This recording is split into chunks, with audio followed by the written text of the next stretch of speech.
The rain came down in a steady drizzle, turning the streets of downtown Chicago into a canvas of reflected neon and streetlights. It was the kind of November evening that made people walk faster, hunching their shoulders against the cold dampness that seeped through even the thickest coats. The temperature hovered just above freezing, and a bitter wind swept off Lake Michigan, carrying with it the promise of an early winter. Emily Carter pushed through the employee entrance of Rossi's Italian restaurant at exactly 5:47 p.m., 3 minutes before her shift officially started. She always arrived early, a habit born from years of needing this job more than it needed her. The warmth of the kitchen hit her immediately, along with the familiar symphony of sizzling pans, shouted orders, and the rhythmic chopping of vegetables. "You're gonna catch pneumonia one of these days walking here in this weather," called out Marco, the head chef, without looking up from the risotto he was stirring with practiced precision. Emily hung her damp jacket on the hook and pulled her dark hair into a tight ponytail.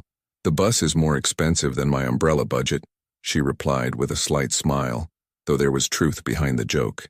At 24, Emily had become an expert at calculating every dollar, every decision weighted against her mounting student loans and the dream of culinary school that seemed to drift further away with each passing month.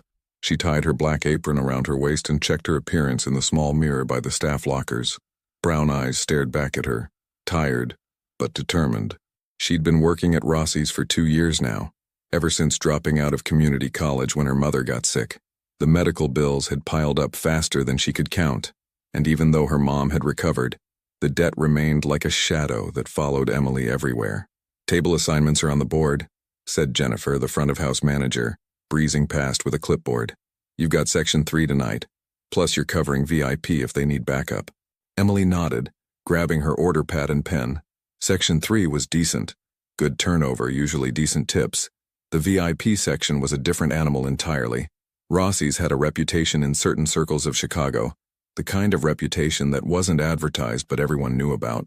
Politicians, lawyers, businessmen with expensive watches and careful eyes. They all came to Rossi's when they wanted privacy and excellent food. The restaurant itself was beautiful, in an old-world way.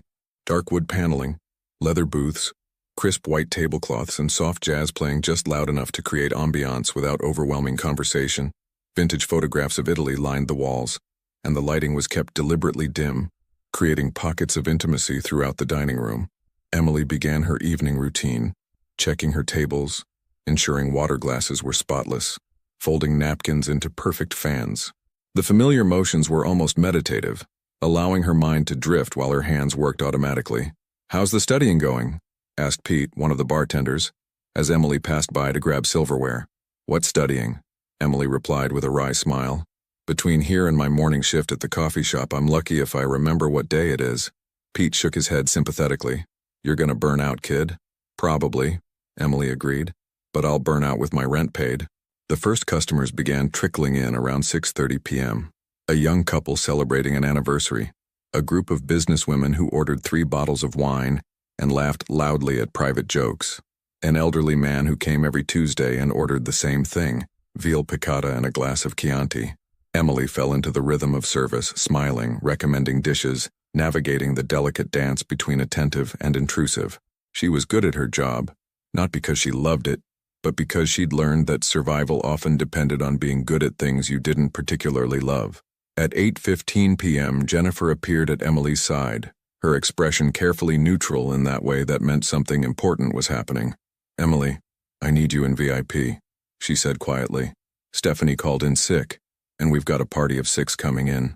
High-priority guests." Emily felt her stomach tighten slightly. VIP meant bigger tips, but it also meant higher stakes. One mistake in VIP could cost you your job. "Of course. Give me 2 minutes to hand off my current tables." She quickly briefed another server on her section, smoothed her apron, and made her way to the VIP area, a semi-private section at the back of the restaurant separated from the main dining room by frosted glass panels and heavy velvet curtains. The space had its own entrance from a side street, allowing certain guests to come and go without walking through the main restaurant. The VIP section was already being prepared. Fresh flowers on the table, the best china, crystal glasses that caught the light like diamonds. Emily checked everything twice, her attention to detail sharpening.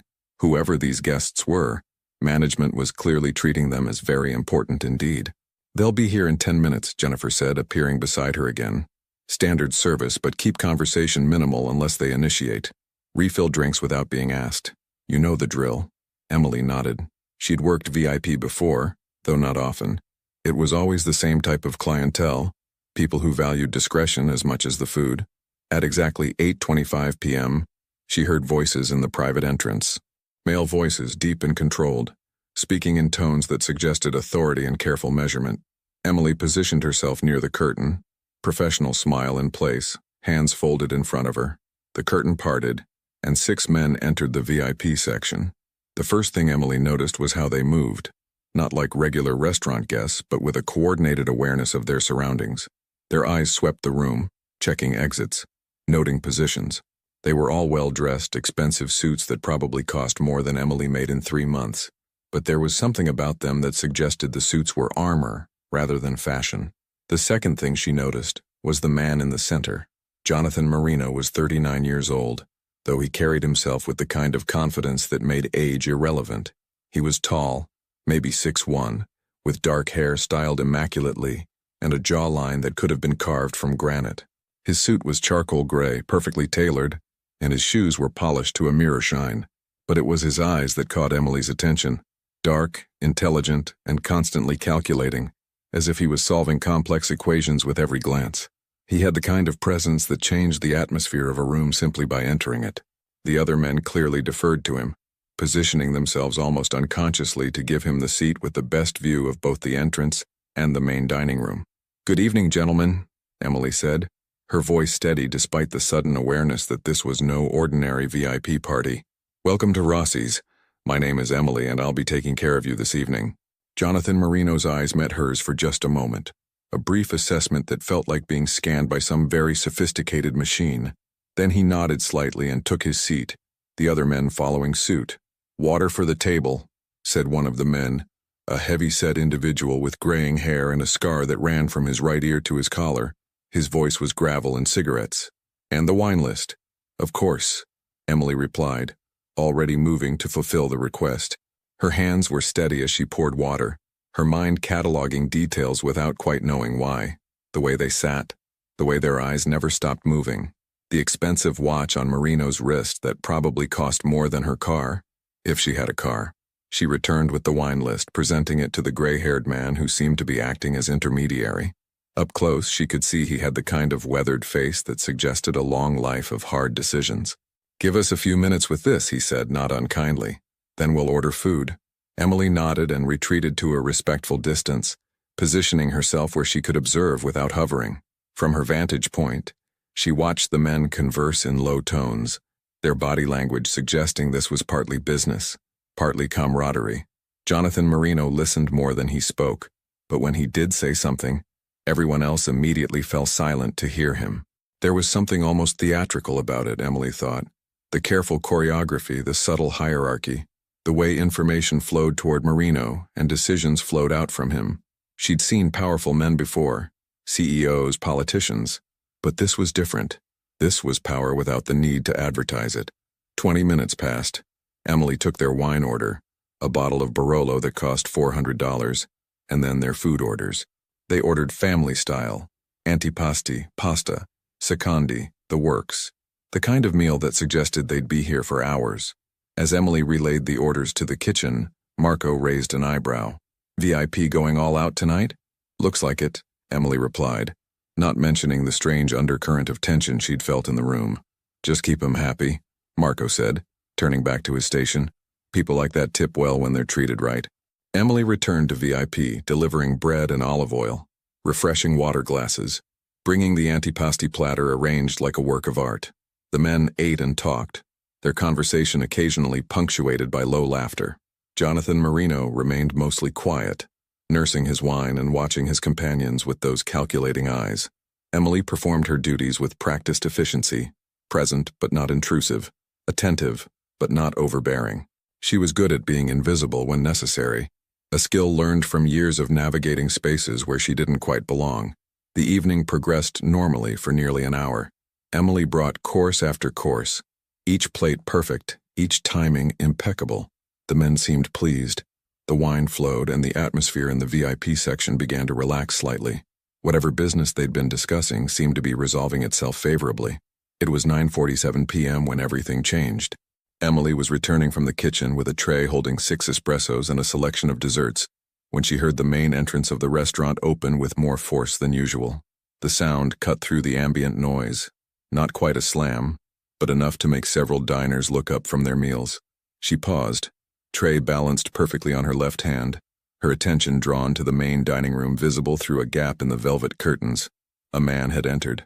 He wore a dark jacket with the hood pulled up, his hands shoved deep in his pockets, and even from a distance Emily could sense something wrong about his posture, his energy. He moved with jerky intensity, his head swiveling as he scanned the restaurant. Jennifer, the manager, approached him with her professional smile. "Good evening, sir. Do you have a reservation?" The man ignored her completely, his gaze still searching the room. Then, with sudden purpose, he turned toward the VIP section. Time seemed to slow down in that strange way it sometimes does when the brain recognizes danger, before the conscious mind catches up. Emily saw the man's hand emerge from his pocket, saw the dark metal object that materialized in his grip, saw his arm coming up and his body turning toward the VIP curtain, toward Jonathan Marino. The word formed in Emily's mind before she could process what it meant. Gun. Her body reacted before her thoughts could organize themselves. She was standing between the gunman and the VIP section, holding a metal serving tray loaded with desserts and espresso cups. Some instinct, survival, heroism, or pure accident, made her raise the tray in front of her just as the man's arm finished its arc. The sound was impossibly loud, like the world cracking open. Emily felt the impact through the tray, a massive jolt that traveled up her arms and made her stumble backward. The desserts flew everywhere. An espresso cup shattered against the wall. Her ears rang with a high-pitched whine that drowned out everything else. The metal tray in her hands had a fresh dent in it, slightly off-center, and a gouge where the bullet had impacted at an angle and ricocheted away, embedding itself in the wooden crown molding above the VIP entrance. For a heartbeat, everything froze. The entire restaurant seemed suspended in amber. Diners with forks halfway to their mouths, servers stopped mid-step, the gunman staring at Emily with an expression of complete disbelief. Then chaos erupted. Screams filled the air as customers dove under tables or scrambled toward exits. More gunshots rang out, not from the initial attacker but from Marino's men, who had produced weapons from concealed holsters with practiced speed. The gray-haired man tackled the gunman before he could fire again, slamming him to the ground with brutal efficiency. Emily stood in the middle of it all, still holding the dented tray, her mind struggling to catch up with what had just happened. Her hands were shaking, her ears were ringing. Time felt fractured, moving too fast and too slow simultaneously. Someone grabbed her arm, Jennifer, pulling her away from the chaos. "Emily? Emily, are you hurt? Did you get hit?" Emily shook her head mutely, unable to form words. She wasn't hurt. The bullet hadn't touched her. It had hit the tray, and the angle had been just right or just wrong for it to deflect away instead of punching through. Through the confusion, she saw Jonathan Marino standing in the VIP section, one hand on the back of his chair for support, staring directly at her. His expression was unlike anything she'd seen before. Shock, calculation, and something else she couldn't quite identify. His men had surrounded him instantly, forming a protective barrier, but he wasn't looking at them or at the subdued gunman on the floor. He was staring at Emily with the intensity of someone who had just witnessed something impossible. The next few minutes were a blur. Police sirens wailed in the distance, growing rapidly closer. Marino's men had the gunman pinned to the floor, his weapon kicked safely away. Jennifer was trying to calm panicked customers while simultaneously checking on staff. Marco appeared from the kitchen, face pale, trying to assess the damage. Emily remained frozen, the dented tray still in her hands, her entire body beginning to shake as adrenaline flooded her system. One of Marino's men, the gray-haired one who'd tackled the shooter, approached her. "You okay, miss?" His voice was surprisingly gentle given what she'd just witnessed him do. I think so," Emily managed, her voice sounding strange and distant to her own ears. "That was either the bravest or the luckiest thing I've ever seen," he said, taking the tray from her trembling hands. He examined the dent, the trajectory mark, his experienced eyes doing calculations. Bullet hit at maybe a 30-degree angle. If it had been straight on, or if you'd been holding the tray any other way. He didn't finish the sentence. He didn't need to. The police burst through the door, weapons drawn, shouting for everyone to get down. Emily complied automatically, her legs suddenly feeling like water. She sank to her knees, hands visible, her mind still replaying the moment over and over like a stuck video. She'd just deflected a bullet with a serving tray. She'd just saved someone's life. She'd just stepped into something she didn't understand. The restaurant became a crime scene. Yellow tape went up. Detectives arrived. Witnesses were separated and questioned.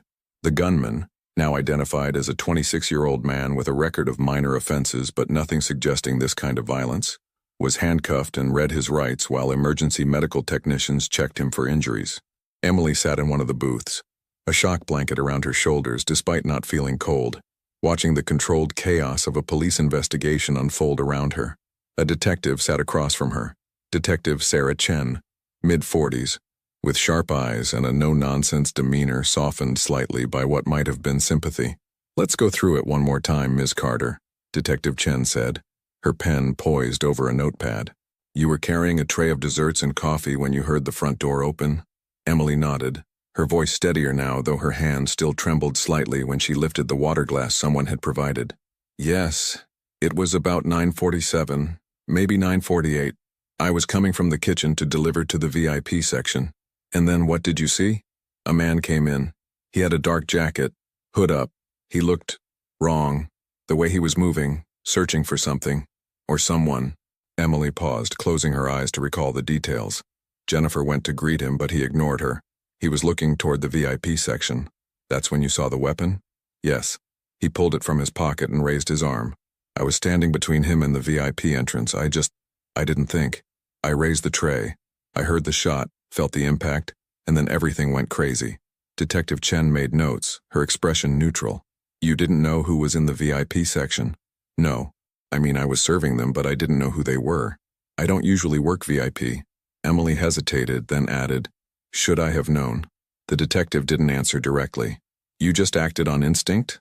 Saw a gun and used what you had to protect yourself?" "And whoever was behind me," Emily said. "I wasn't thinking about protecting anyone specific. I just saw a gun pointing at me, and I put something between me and it." This was technically true.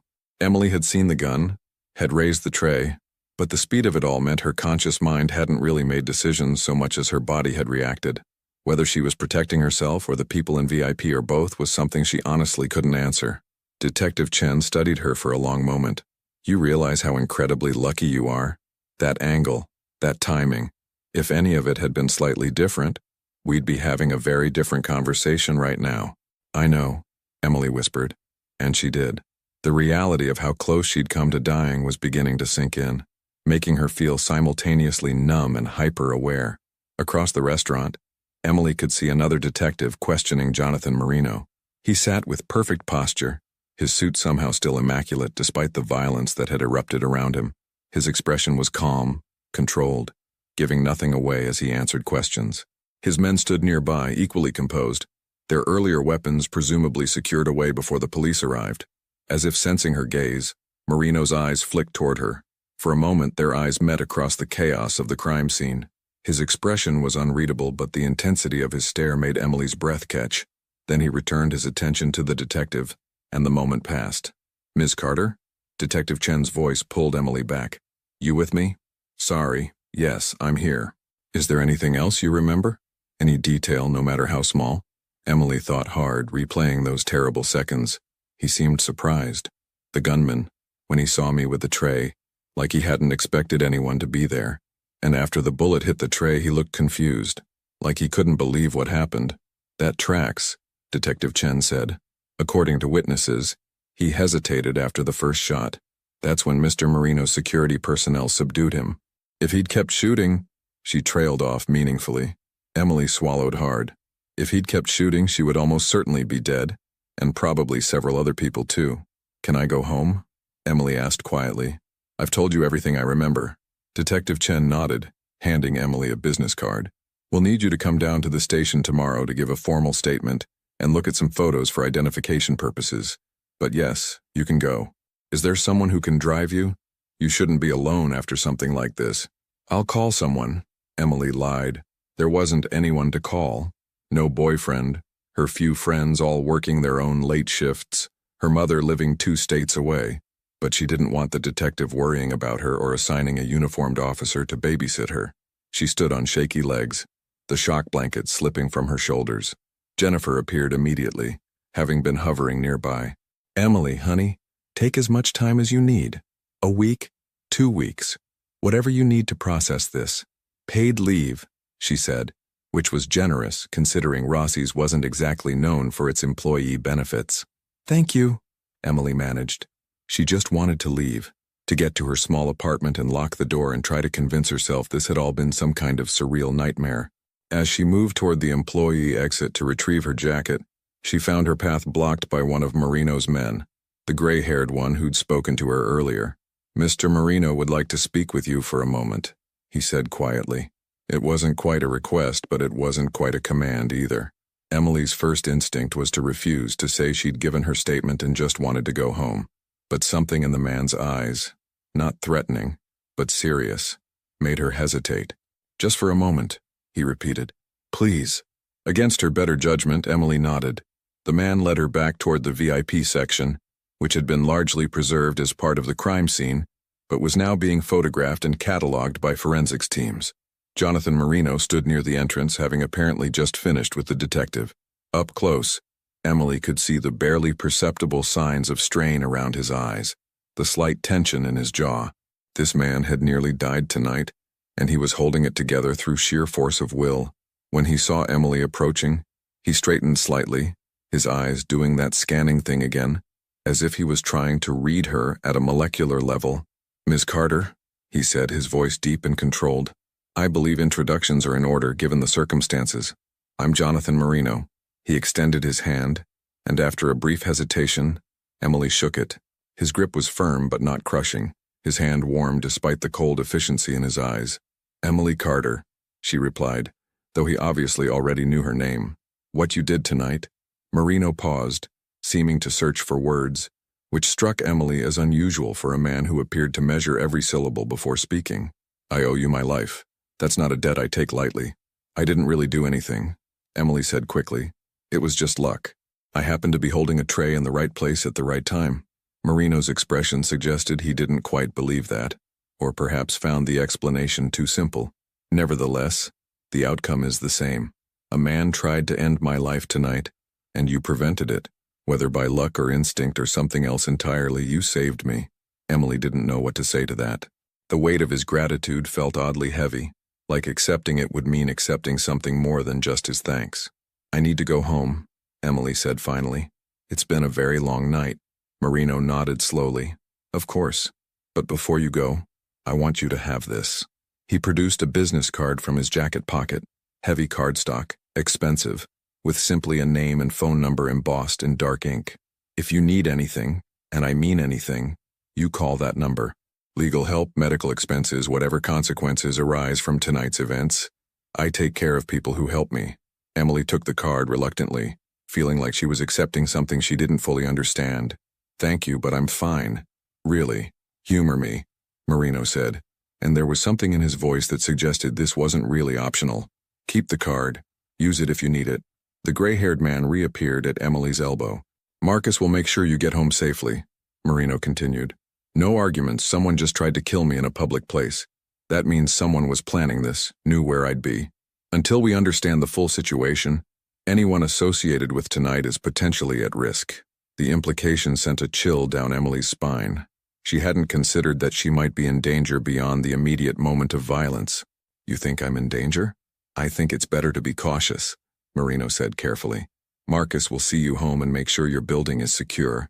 Consider it payment for the life debt I now owe you."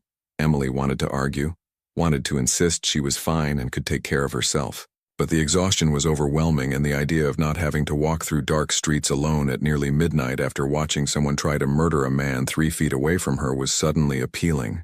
"Okay," she agreed quietly. "Thank you." Marino nodded, and Emily thought she saw something in his expression. Relief, maybe, or satisfaction. Then Marcus was guiding her toward the side exit, and she was stepping out into the cold November night, the rain having stopped, but the street still wet and reflective. A black SUV was parked at the curb, expensive and gleaming even in the dim light. Marcus opened the back door for her, Actual chivalry or just habit from a lifetime of working for someone important? Emily couldn't tell. She slid into the leather interior, the warmth and comfort of the vehicle a stark contrast to her usual bus rides. Marcus got in the driver's seat, started the engine, and pulled smoothly into traffic. Emily gave him her address, a modest apartment building in a neighborhood that was trying hard to gentrify but hadn't quite made it yet. They drove in silence for several minutes, Emily staring out the window at the city passing by, everything looking slightly surreal after the night's events. "You did good back there," Marcus said finally, his gruff voice cutting through the quiet. "Steady under pressure, that's rare." "I was terrified," Emily admitted. "Being brave and being terrified aren't opposites," Marcus replied. "Brave is being terrified and doing what needs doing anyway. You stepped between a gun and its target. Most people freeze. You moved." Emily didn't feel brave. She felt exhausted and shaky, and like she might cry at any moment. But she appreciated the sentiment. They pulled up in front of her building, a 4-story brick structure with questionable heating and enthusiastic cockroaches, but rent she could afford. Marcus parked and got out, opening her door before she could do it herself. "I'll walk you up," he said. And again, it wasn't really a question. They entered the building. No doorman, no security, just a lobby with mailboxes and stairs that creaked. Emily's apartment was on the 3rd floor, and she was acutely aware of how shabby everything must look to someone who drove luxury SUVs and worked for a man who ordered $400 wine without blinking. She unlocked her door, 2 deadbolts and a chain, installed herself after a break-in 2 years ago, and Marcus did a quick sweep of her small apartment. 1 bedroom, a kitchen barely big enough to turn around in, a living room with secondhand furniture and walls decorated with photographs and postcards from places she'd never been but dreamed of visiting. "Locks are good," Marcus said, returning to the doorway. "Keep them engaged. Don't open for anyone you don't know. You have my number now. It's on the back of Mr. Marino's card. Anything feels wrong, anything at all, you call immediately." "Understood? Understood?" Emily echoed, feeling like she'd somehow enrolled in a program she didn't remember signing up for. Marcus nodded once, a gesture that felt like approval or acknowledgement, and then he was gone, his footsteps receding down the stairs. Emily closed the door, engaged both deadbolts in the chain, and then stood in her tiny apartment, still wearing her work uniform, the events of the evening crashing over her like a delayed tidal wave. She'd nearly died tonight. She'd saved a man's life. She'd deflected a bullet with a serving tray. Emily walked to her kitchen, poured herself a glass of water with shaking hands, and finally allowed herself to feel the full weight of what had happened. The glass slipped from her fingers, shattering on the linoleum floor, and she sank down onto her couch and began to cry, great, gasping sobs that shook her entire body. Tomorrow she'd have to go to the police station. Tomorrow she'd have to relive it all in formal statements. Tomorrow she'd have to figure out what it meant that a man who was clearly more than just a businessman now considered himself in her debt. But tonight, she just cried. Emily didn't sleep. She lay in her bed staring at the ceiling, listening to the familiar sounds of her building, pipes groaning, neighbors' televisions through thin walls, the occasional car passing on the street below. Every time she closed her eyes, she saw the gunman's face, heard the explosive sound of the shot, felt the impact reverberating through the metal tray into her arms. Around 3 a.m., she gave up trying to sleep and made tea, sitting at her small kitchen table in the dark. Jonathan Marino's business card sat in front of her, the embossed lettering catching what little light came through the window from the street lamp outside. Who was he, really? The detective had asked if she knew who was in VIP, as if she should have known. The way his men moved, the way they'd produced weapons and neutralized the threat with professional efficiency, the way Marino himself had commanded the space even in the midst of chaos. None of that was normal businessman behavior. Emily pulled out her phone and, against her better judgment, typed Jonathan Marino Chicago into the search engine. The results were interesting. Several hits for a Marino consulting group, described as a business advisory firm with interests in real estate, restaurants, and import and export. Professional website, corporate photos, all very legitimate looking. Then there were society page mentions, charity galas, business awards, a photograph of Marino in a tuxedo shaking hands with the mayor. But there were also gaps, conspicuous absences of the kind of detailed personal information that usually littered the internet. No social media presence, no personal interviews. Even his Wikipedia page was surprisingly sparse, listing only basic business ventures and philanthropic activities.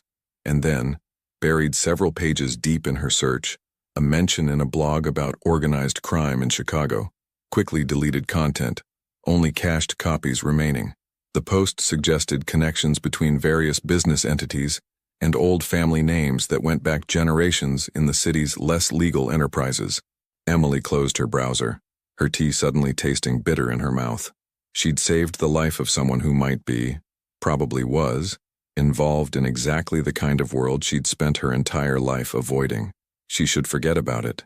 Give her statement to the police, accept whatever therapy the city offered to trauma victims, and go back to her normal life. Serving tables, saving pennies, dreaming of culinary school. But even as she thought it, Emily knew normal was no longer an option. The gunman had tried to kill Marino in a public place, which meant someone wanted him dead badly enough to risk massive collateral damage, and she was now associated with him in the mind of whoever that someone was. The thought made her apartment, which had always felt safe despite its shabby edges, suddenly feel very vulnerable. The locks Marcus had approved seemed inadequate. The darkness outside her windows felt threatening rather than peaceful. She was still sitting at her kitchen table when her phone buzzed around 6:30 a.m., startling her badly enough that she nearly knocked over her cold tea. Unknown number. Her thumb hovered over the decline button. Then, remembering Marcus's instructions to call if anything felt wrong, she answered. "Hello? Ms. Carter. It's Jonathan Marino." His voice was unmistakable, even filtered through phone speakers. Deep, controlled, precise. Emily sat up straighter automatically, as if he could see her through the connection. "Mr. Marino, is everything all right?" It seemed like an absurd question given the circumstances, but it was 6:30 in the morning. "I apologize for the early call. I wanted to check that you made it home safely and that you're managing." There was something in his tone that suggested this wasn't just politeness. He was actually asking, actually concerned in a way that seemed genuine despite barely knowing her. "I'm okay," Emily lied. "Couldn't sleep, but I'm okay." A pause on the other end. "I imagine sleep is difficult after what you experienced. Have you considered speaking with someone? I can arrange for a professional, someone with experience in trauma counseling." "The police mentioned resources," Emily said, not wanting to accept more from this man she didn't understand. "Police resources are often understaffed and overwhelmed," Marino replied. "I'm offering something better, private, confidential, effective, no cost to you." "Why are you doing this?" Emily asked before she could stop herself. "I mean, I understand gratitude, but this seems like more than that." Another pause. Longer this time. When Marino spoke again, his voice had a different quality, less formal, more honest. "Because what happened last night was my fault, not the attempt on my life. I've made enemies. That comes with territory. But you were there because I chose to eat at Rossi's. You nearly died because of decisions I made, a life I lead. The least I can do is ensure you have support dealing with the consequences." There was something almost vulnerable in the admission, a crack in the controlled facade. Emily found herself responding to it despite her caution. "I appreciate that," she said quietly. "But I'm not sure I'm ready to accept help from someone I don't know. No offense." "None taken. It's a reasonable position." A slight pause. "Ms. Carter, I'm going to be direct because I think you deserve that.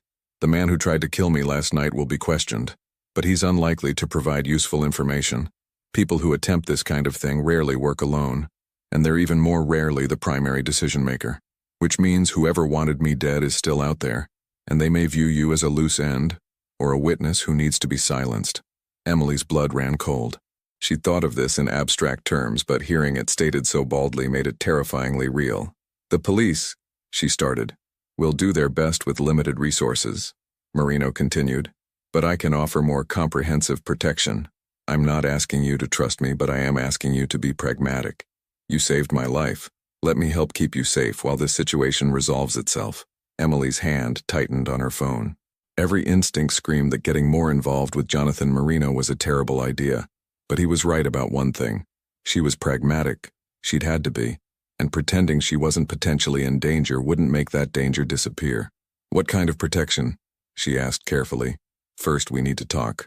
In person, in a secure location. There are things you need to understand about what happened and what might happen next.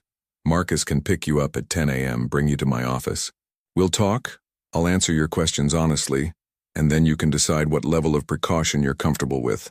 No pressure, no obligation. Just information and options." Emily looked at the clock. 6:42 a.m. 3 hours to decide whether to step further into this world or try to step back. Ms. Carter? Marino's voice pulled her back to the conversation. I'll think about it, Emily said. Can I call you back? Of course, you have my card. Right, I'll let you know. Thank you. And Ms. Carter, be careful today. Don't deviate from your usual routine. Don't speak to anyone about last night beyond what the police need, and if anything at all feels wrong, call Marcus immediately. His number is on the back of my card. I will. They ended the call and Emily sat in her apartment as dawn light began filtering through her windows, turning everything gray and uncertain. Her phone showed 6:45 a.m. At 10 a.m. a car would arrive, or wouldn't, depending on what she decided. She looked at Marino's card again, at the embossed numbers that represented a choice. Stay in her small, safe world and hope the danger passed her by, or step into the unknown with a man who might be criminal, might be dangerous, but who had just offered her something no one else could: honest information and real protection. Emily picked up her phone and typed a single message to the number on the card. I'll be ready at 10. The response came back almost immediately. Smart choice. See you then. As the sun rose over Chicago, Emily Carter stood at her window, watching the city wake up, and wondered what she'd just agreed to. Behind her, on the kitchen table, the dented serving tray from Rossi's sat like a monument to the moment her life had changed. She'd deflected a bullet last night. But the question now was, what had she deflected herself into? Emily stood at her bathroom mirror at 8:30 a.m., studying the dark circles beneath her eyes. She hadn't slept. Every time she closed her eyes, she saw the gunman's face, heard the explosive crack of the bullet hitting the metal tray. Her phone buzzed with a text from an unknown number. Black SUV outside your building. Take your time. Marcus. She dressed in her most professional outfit, black slacks and a cream blouse, and grabbed her jacket. At the door she paused, hand on the knob, giving herself one last chance to change her mind. But Marino's words echoed in her head. Whoever wanted me dead is still out there. She opened the door and headed downstairs. Marcus was waiting by the same black SUV from last night. Sleep at all? Not really, Emily admitted as he opened the door. I've had worse nights, Marcus replied, which wasn't really an answer. They drove toward downtown Chicago, the neighborhoods transforming from modest apartments to gleaming corporate towers. Marcus navigated with practiced efficiency, finally pulling into the underground garage of a sleek glass building. He led her to a private elevator that climbed to the 35th floor. The doors opened onto a reception area that redefined Emily's understanding of professional elegance. Dark wood, leather furniture, floor-to-ceiling windows offering breathtaking views of Chicago and Lake Michigan. This way, Marcus said, leading her down a hallway to corner office with double doors. Jonathan Marino's office was enormous, with windows on 2 walls and a view that seemed to stretch forever. He stood by the windows, phone pressed to his ear. When he saw Emily, he concluded his call immediately. Ms. Carter, thank you for coming. He crossed the room, shaking her hand with that same controlled strength. Please sit. He gestured to a seating area rather than his formal desk. Emily chose a leather chair while Marino took the sofa across from her. Can I offer you coffee? Please, Emily said, needing caffeine desperately. Marino prepared 2 espressos at a machine that clearly saw regular use. The coffee was excellent, rich and smooth. Emily wrapped her hands around the warm cup. I promised you honest answers, Marino said, settling back. So let me start with what you probably already suspect. The Marino family has been part of Chicago's underworld for 3 generations. My grandfather started during Prohibition, my father expanded the business, and I inherited both legitimate and less legitimate operations when he died 15 years ago. The bluntness shocked Emily. She'd expected denials, careful language. Instead, he was simply stating facts. Why tell me this? She asked. Because you deserve to know what you've become entangled with. Last night you saved my life, and that's connected you to me in the eyes of anyone who wishes me harm. Pretending otherwise would be dishonest and dangerous. He took a sip of coffee and continued. I run several businesses, restaurants, real estate, import, export. Some completely legal, some gray area, some explicitly illegal. I won't insult your intelligence by pretending I'm just a businessman, but I also operate by certain principles. I don't harm innocents. I take care of people who work for me, and I keep my word. The man who tried to kill you? Emily asked. Is the result of an internal dispute? Someone in my organization is making a play for power. I have suspicions. My cousin Vincent has been ambitious lately, but suspicion isn't proof. A knock interrupted them. A woman in a sharp pantsuit entered. Ms. Carter, I'm Sophia Reyes, Mr. Marino's attorney. I've been reviewing the police reports from last night. Sophia sat beside Marino, opening her portfolio. The gunman, Dennis Crawford, claims he acted alone over a gambling debt. Nobody believes that. The police want you to come in today for a formal statement. I'd like to accompany you to ensure your rights are protected. I'm just a witness, Emily said. A witness in an attempted murder case involving organized crime, Sophia replied gently.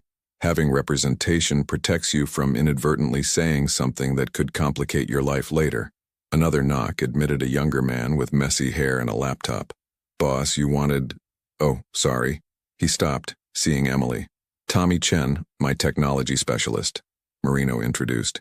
Emily Carter, the waitress who deflected the bullet. Tommy's eyes lit up. I've been analyzing the footage. The sedan that dropped Crawford was stolen from O'Hare. Someone planned this carefully. He didn't act alone despite what he's claiming.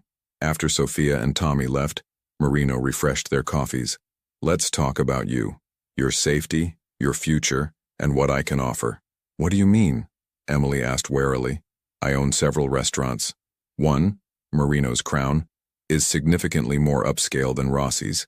I'm offering you a position as assistant manager. Salary, benefits, career path. It's also protective custody, I won't lie about that. Having you close means I can ensure your safety while we resolve this situation. So I'd be bait, Emily said flatly. No, you'd be protected. There's a difference. What I'm offering is a secure position with professionals ensuring nothing happens to you. Emily stood, moving to the windows.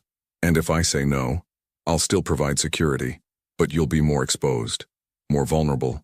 I'm asking you to accept reality. Someone tried to kill me in a public place.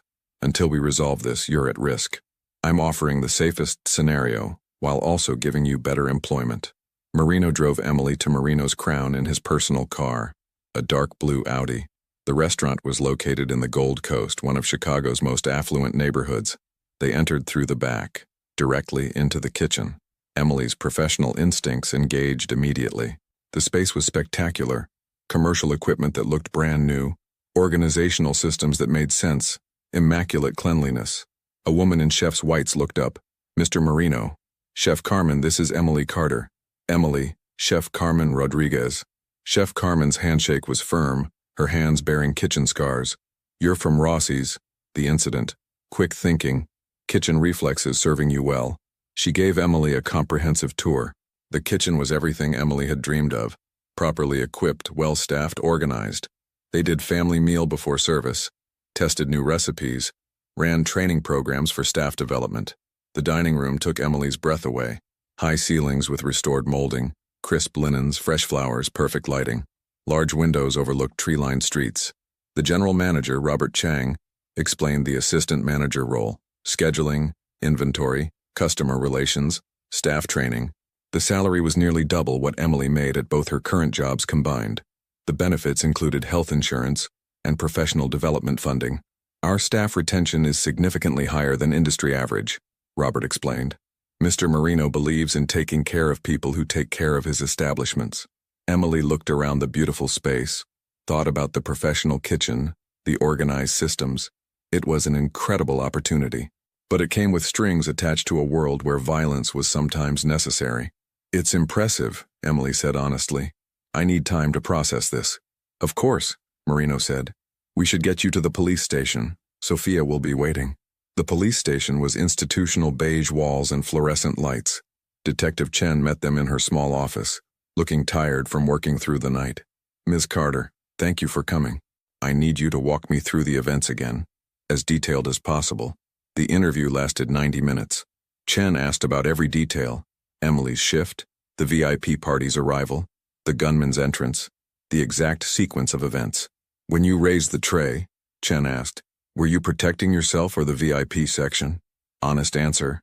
I saw a gun pointing toward me and I put something between me and it. Pure instinct. Chen showed her photographs. Emily recognized some of Marino's men, but not Vincent Marino, who Chen said was a person of interest. Finally, Chen sat back. Ms. Carter, I'm going to be direct. Jonathan Marino is a person of significant interest to law enforcement. By accepting his protection and employment, you're entering a world that could complicate your life in ways you might not anticipate. I just want you to understand that before you make choices that might be hard to reverse. I understand, Emily said. Thank you. In the car afterward, Marino spoke quietly. I need a decision. The job offer stands. The protection stands. But I need to know if you're in or if we're finding another arrangement. Emily looked out at Chicago passing by. Her city, familiar streets, a life that had been simple if difficult. Accepting meant stepping away from that simplicity, but it also meant survival, security, a chance at a real career. I'll do it, Emily said quietly. I'll take the job at Marino's Crown. She felt Marino's relief. Thank you. You won't regret this. I hope not, Emily replied. They drove to her apartment to collect belongings.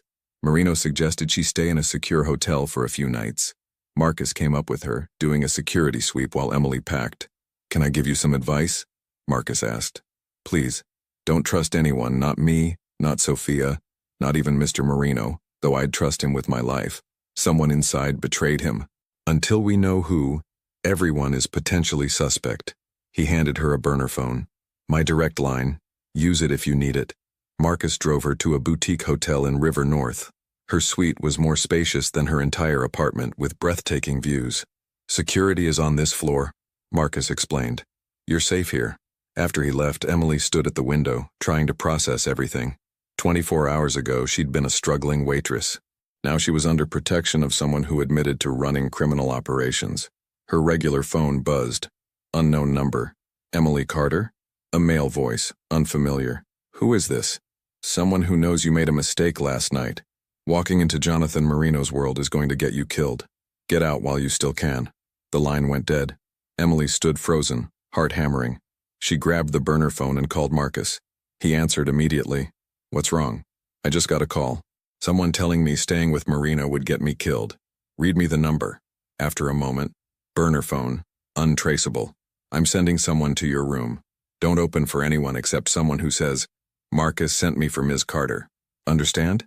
Understood. Emily moved away from the windows, feeling exposed. Someone had found her number within hours of accepting Marino's protection. Marcus's words echoed. Don't trust anyone. A knock at the door. Ms. Carter? Marcus sent me. Emily checked the peephole. A man in a dark suit, professional bearing. I'm okay, she called. I'll be stationed in the hallway. You're safe here. Safe, Emily thought.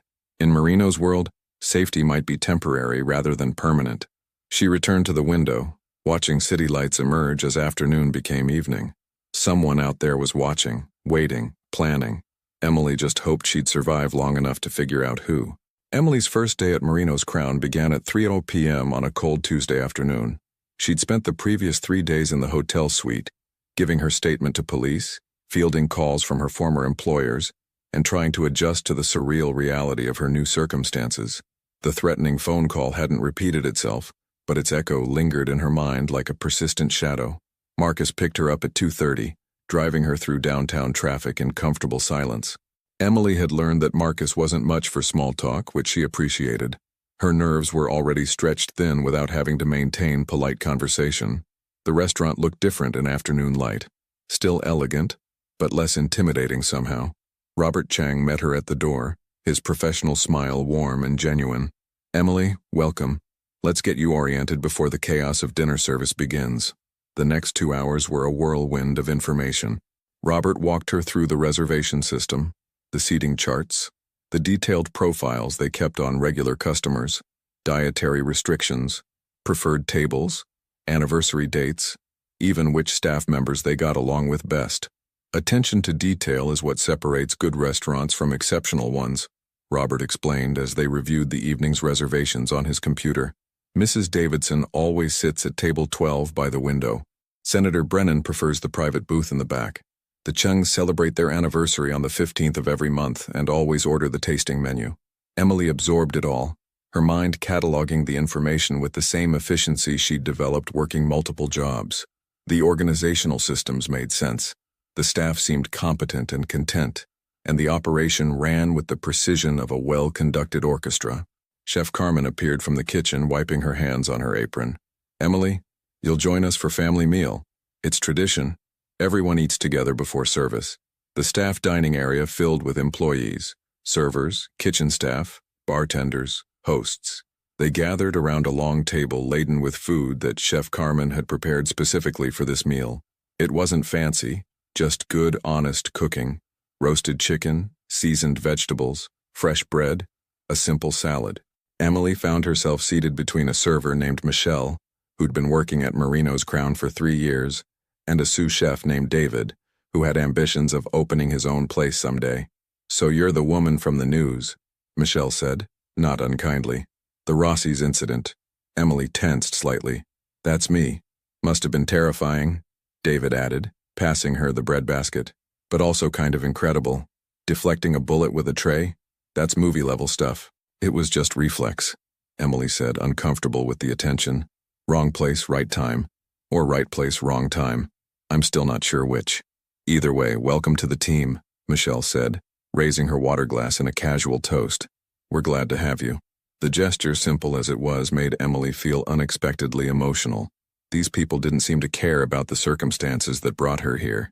They were just welcoming a new colleague. It was the first moment since the shooting that felt remotely normal. After family meal, the restaurant transformed. Lights were adjusted. Music levels set. Final table checks completed. Emily positioned herself near the host stand with Robert, observing as the first guests began arriving at 5:30. "Your primary role tonight is to watch and learn," Robert explained.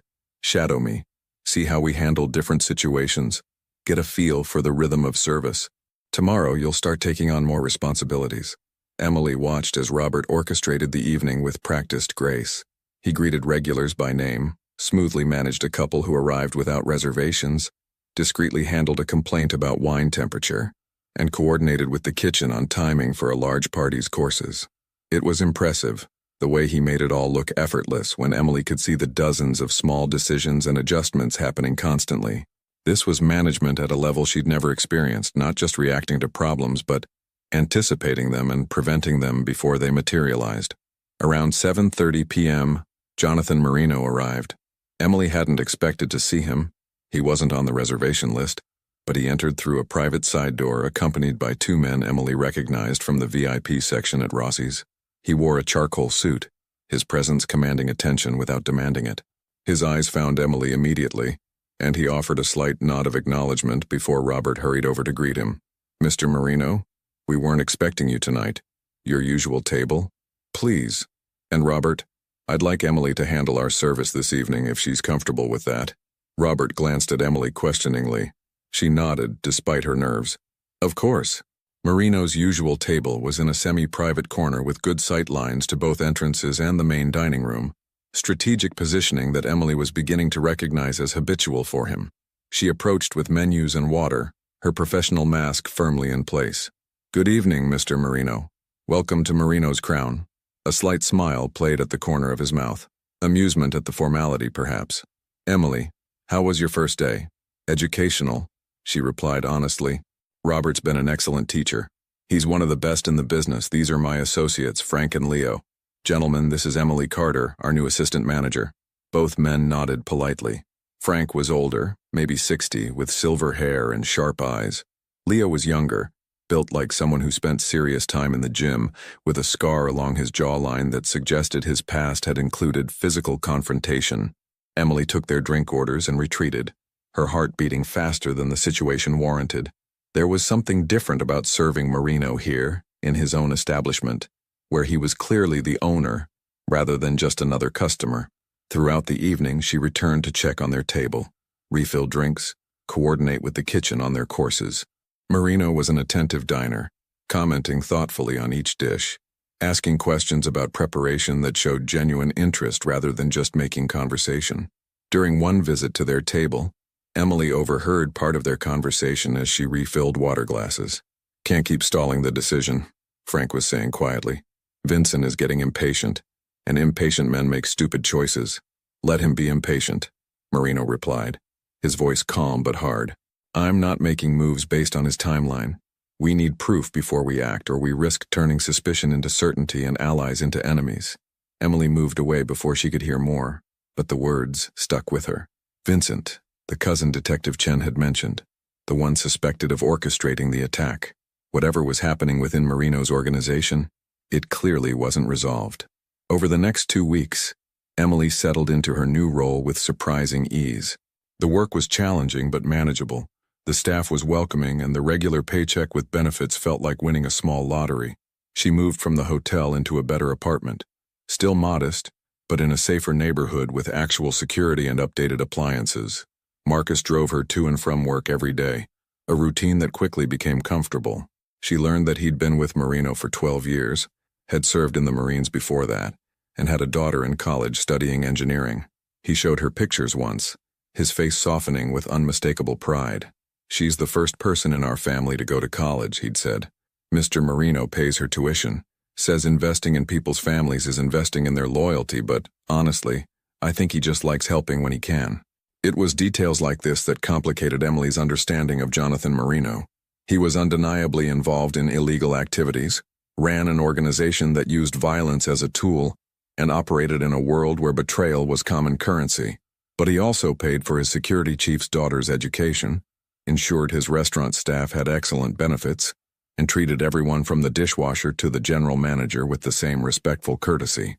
Marino himself began visiting the restaurant regularly, 2 or 3 times a week, usually for late dinners after what Emily assumed were business meetings. He always requested service from whoever was working, not specifically Emily, though they often ended up talking when she managed his table. Their conversations started professionally, discussions about the restaurant's operations, customer feedback, staff performance, but gradually, they became more personal. Marino asked about her culinary school dreams, her background, what had brought her to Chicago. Emily found herself sharing more than she'd intended, something about his focused attention making it easy to talk. "My mother got sick when I was 22, Emily explained one evening while Marino lingered over coffee after his dinner companions had departed. "Breast cancer. The medical bills were catastrophic, even with insurance. I dropped out of community college to work full-time, help pay for treatment. She recovered, thank God, but by then I was so deep in debt that going back to school seemed impossible." Marino listened without interrupting, his dark eyes thoughtful. "And yet you still want to pursue cooking professionally?" "It's what I love," Emily said simply. "Working in a kitchen, creating something that brings people joy and nourishment. There's something honest about it. Pure, in a way. You put in skill and care, and you get out something tangible and real. Not unlike building a legitimate business," Marino observed. "You invest resources and integrity, and you create something that provides value and employment." Emily studied him, sensing subtext in the comment. "Is that what you're trying to do? Build more legitimate businesses?" Marino's expression became guarded, but not closed off. "Walk with me. I'd like to show you something." They left through the private entrance, Marcus materializing from wherever he'd been stationed to follow at a discreet distance. The November night was cold, frost forming on car windshields, their breath visible in the air. Marino led her 2 blocks to a construction site, a building being renovated, scaffolding and plastic sheeting covering the facade. He used a key to open a temporary door, leading Emily inside. The interior was gutted but taking shape. Even in its incomplete state, Emily could see it was going to be something special. High ceilings, an open floor plan, industrial details being preserved and integrated with modern elements. "This will be a culinary training center," Marino explained, his voice echoing slightly in the empty space. "Professional-grade kitchens, classrooms, equipment that aspiring chefs can't typically afford to train on. We'll offer programs for people who want to enter the industry but don't have the resources for traditional culinary schools. Scholarships for those who need them, job placement assistance, connections to restaurants looking for trained staff." Emily stared at him, surprised. "You're building a culinary school?" "A training center," Marino corrected. "Not accredited for degrees, but focused on practical skills and employment opportunities. There are talented people in this city who'll never get a chance because they can't afford $50,000 for culinary school. This creates another path." "Why?" Emily asked. "I mean, it's wonderful, but why invest in this?" Marino was quiet for a moment, running his hand along an exposed brick wall. "My grandfather used to say that a man who only takes from his community is a parasite, but a man who gives back becomes part of its foundation. I've taken plenty, Emily. From this city, from the people in it. Some of that taking was necessary, some was justifiable, and some I'm not proud of. This is giving back. building something clean that helps people create better futures. There was unexpected vulnerability in his voice, a crack in his usual controlled facade. Emily saw something in that moment, not just the criminal organization boss or the successful businessman, but a man genuinely trying to balance the scales of his own life. "When does it open?" she asked. 6 months if construction stays on schedule. "I'm hoping you might be interested in helping develop the curriculum. Your background, your experience in both fine dining and everyday kitchens, that practical knowledge is exactly what we need." Emily felt tears prick her eyes unexpectedly. "You want me to help build a culinary training program? I want you to help create opportunities for people like you," Marino said simply. "People who have the talent and drive but not the financial resources. Will you think about it?" "Yes," Emily said immediately. "Yes, I'll think about it. Thank you." As they walked back to the restaurant, Emily felt something shift in her understanding of Jonathan Marino. He was still all the things she knew him to be: dangerous, connected to violence, operating outside the law. But he was also this: someone trying to create something positive, someone who saw the value in helping people who reminded him of himself or his family's origins. It didn't excuse the criminal activities, but it complicated the picture in ways that made him harder to categorize as simply good or bad. 3 weeks after Emily started at Marino's Crown, Marino asked her to accompany him to a charity fundraiser. "It's for children's literacy programs," he explained over coffee at the restaurant. "I'm one of the sponsors. These events are partially business networking, maintaining relationships, but the cause is genuine. I thought you might enjoy it. And frankly, I could use someone there who I can actually have real conversations with." Emily hesitated. Attending a charity gala with Jonathan Marino felt like crossing another line, moving from employee to something else entirely. But the cause was good, and she found herself curious about this aspect of his life. "I don't have anything to wear to that kind of event," she admitted. "That's handled," Marino said, and the next day a dress arrived at her apartment, elegant but not ostentatious, charcoal silk with a flattering cut, accompanied by shoes and a simple necklace. The card read simply, "Looking forward to the evening. J.M." The gala was held at one of Chicago's historic hotels. The grand ballroom transformed into an elegant space with round tables, floral centerpieces, and a stage for speeches and presentations. Emily felt out of her depth immediately. Everyone was dressed expensively, spoke with casual confidence, and seemed to know each other through various business and social connections. Marino appeared at her side as she entered, offering his arm with old-fashioned courtesy. He wore a tuxedo that fit him perfectly, and Emily noticed several women glancing his direction with obvious interest. "You look beautiful," he said quietly, and the sincerity in his voice made Emily flush slightly. "Thank you. So do you. Look good, I mean. Not beautiful.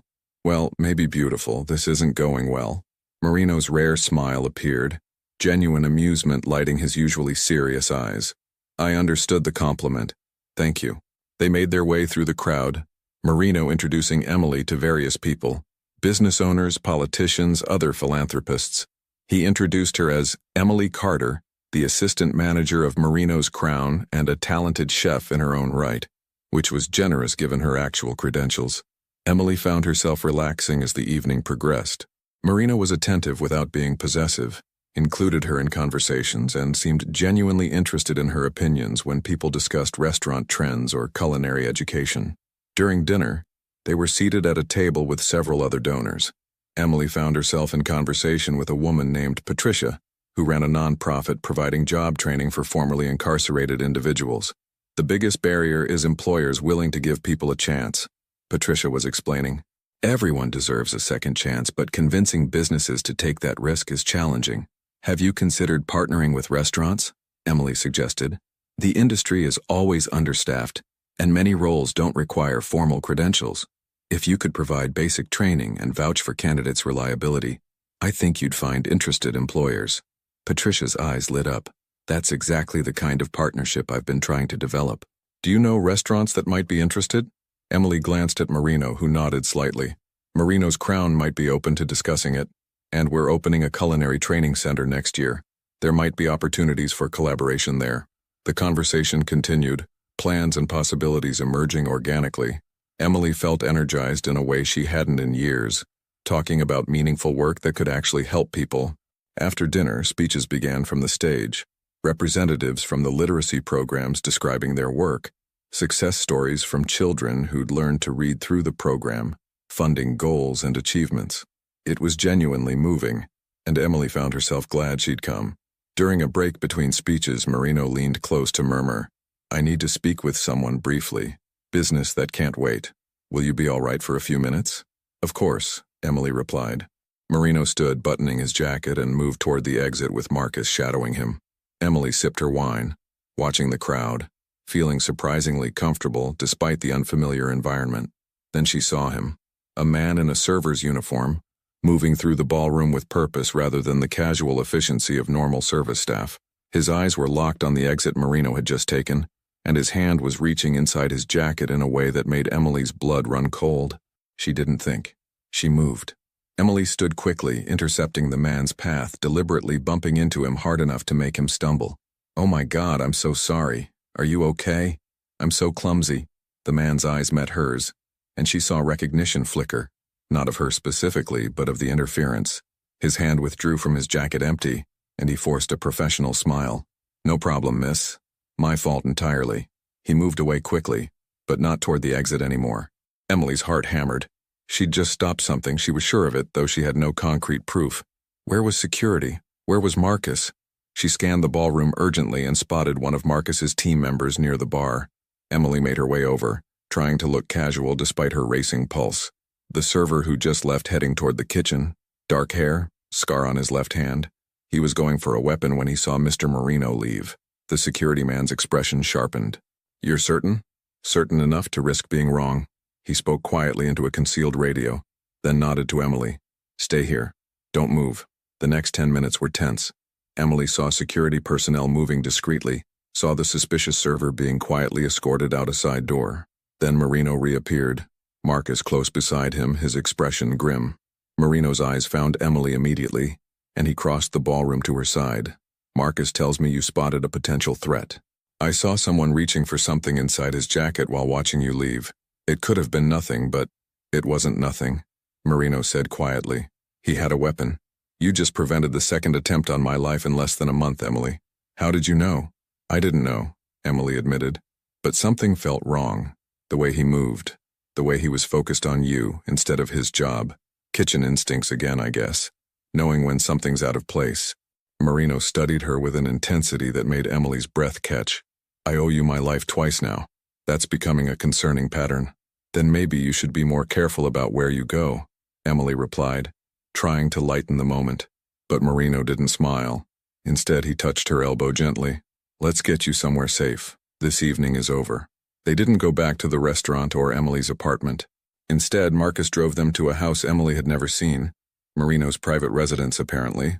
A brownstone in a quiet neighborhood with discreet security cameras and reinforced doors. Inside was surprisingly comfortable. Lived in, rather than showroom perfect, with books on shelves, comfortable furniture. Artwork that seemed chosen for personal preference, rather than investment value. Marino poured 2 glasses of whiskey without asking, handing one to Emily. His usual control was fraying at the edges, stress showing in the tension of his shoulders and the tightness around his eyes. "Sit," he said, gesturing to the sofa. "Please." Emily sat, accepting the whiskey. Marino remained standing, moving to the window to look out at the street below. 2 attempts in less than a month, he said finally. "Both would have succeeded if not for you. That's not coincidence, Emily. That's someone who knows my patterns, my security, my vulnerabilities. Someone close." "Vincent," Emily said quietly. Marino turned to look at her. "You've heard the name." "I've heard conversations. I pay attention. Detective Chen mentioned him. Tommy's investigating him. Everyone suspects him, but nobody's saying it directly. Because suspecting family and proving family betrayal are different things," Marino replied, his voice tired. "Vincent is my cousin. We grew up together. Our fathers were brothers. Ran this organization as partners before they died. I inherited leadership, but Vincent always thought it should have been split equally. He's not entirely wrong. He's capable, intelligent, ambitious. But he's also reckless, cruel in ways I'm not comfortable with, willing to harm innocents if it serves his purposes." He drank his whiskey, then continued. "I've been trying to transition our operations, move more money into legitimate businesses, phase out the activities that cause real harm. Vincent sees that as weakness, as betraying our family's legacy.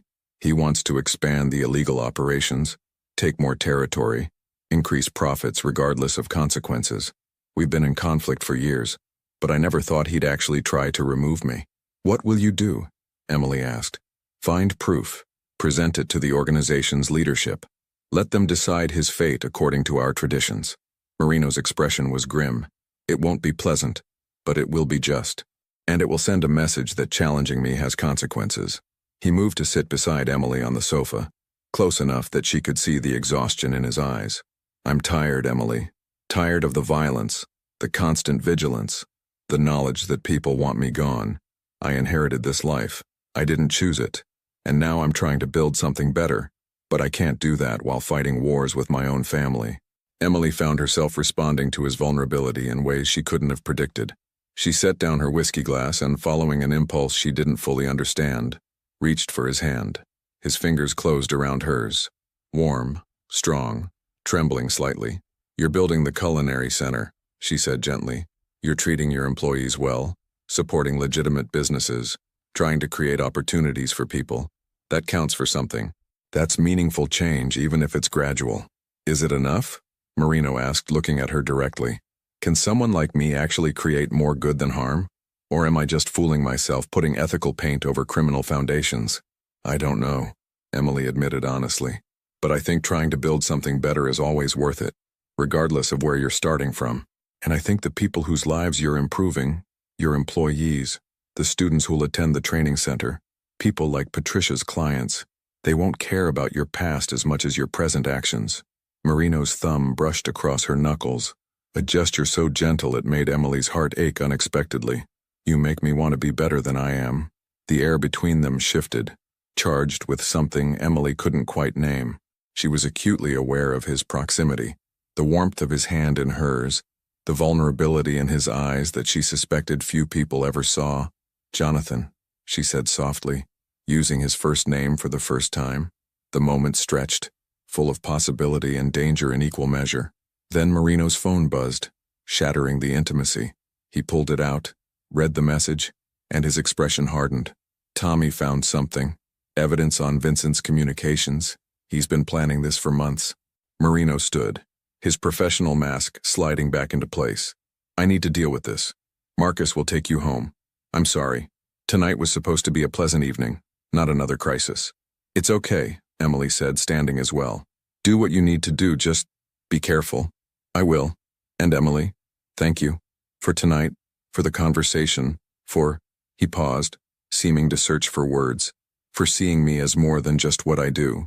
Emily wanted to say more, wanted to acknowledge the connection that seemed to be forming between them despite all the reasons it was complicated and probably unwise. But Marcus appeared in the doorway, and the moment passed. The next evening, Emily was closing Marino's crown. It was nearly midnight and most of the staff had already left. She was doing final checks, ensuring the kitchen was properly secured, the safe was locked, the security system armed. Robert had left an hour earlier, trusting Emily to handle the closing procedures. She'd proven herself capable over the past weeks, and the responsibility felt good, like she was finally building the career she'd always wanted. She was in the office, reviewing tomorrow's reservations on the computer, when she heard the back door open. That was odd. Everyone should have left already, and the door should have been locked. Emily stood, moving toward the hallway. Hello? Robert, did you forget something? No response, but she could hear footsteps.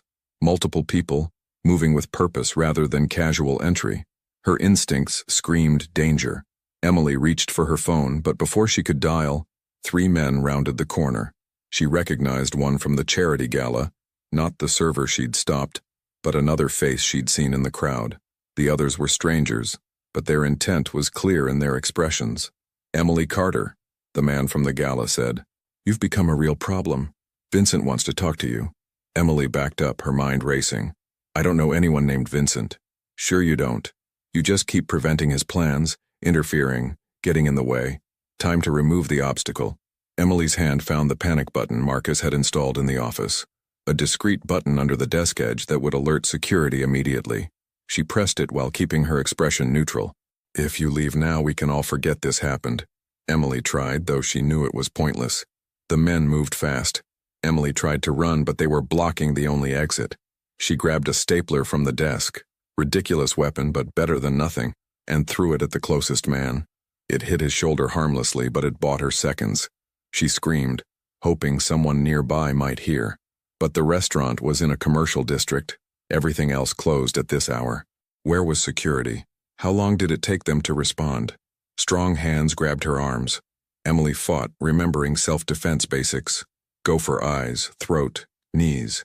She managed to stomp on one man's foot, elbow another in the ribs, but there were 3 of them and 1 of her. They zip-tied her wrists, and one of them produced a cloth that smelled chemical and wrong. Emily turned her head, trying to avoid it, but they were too strong. "Don't make this harder," one of them said. "You're coming with us either way." The last thing Emily saw before darkness claimed her was the office door, where Marcus would eventually arrive, too late to prevent what was happening. Her last conscious thought was wondering if Jonathan Marino would trade himself for her life, and hoping desperately that he wouldn't. Emily woke tied to a chair in an abandoned warehouse. Vincent Marino stood before her, similar features to Jonathan but with colder eyes. "You've been quite the problem," Vincent said. "Twice you've saved my cousin. That ends tonight. I've sent Jonathan your location. He'll come alone, and I'll finally take what should have been mine." Hours passed. Then gunshots echoed outside. Jonathan's team stormed in. Marcus leading, Sophia coordinating, Tommy jamming communications. The fight was brutal but swift. Emily freed herself partially, kicked a weapon toward Marcus at a crucial moment. Vincent was subdued. His men surrendered. "It's over," Jonathan said, cutting her restraints. "You're safe." Vincent was handed to the organization's council, exiled, not eliminated. Jonathan's mercy surprised everyone. Emily managed Marino's crown confidently. The culinary training center opened, with Emily developing curriculum. She and Jonathan met for their regular Tuesday dinners, friendship deepening into something more, carefully and honestly. "You saved my life 3 times, Jonathan said over wine. "No," Emily replied. "We saved each other." Snow fell outside as they talked about futures finally possible, his transition to legitimacy, her culinary dreams, and the connection they'd built through crisis. Not a perfect ending, but a beginning.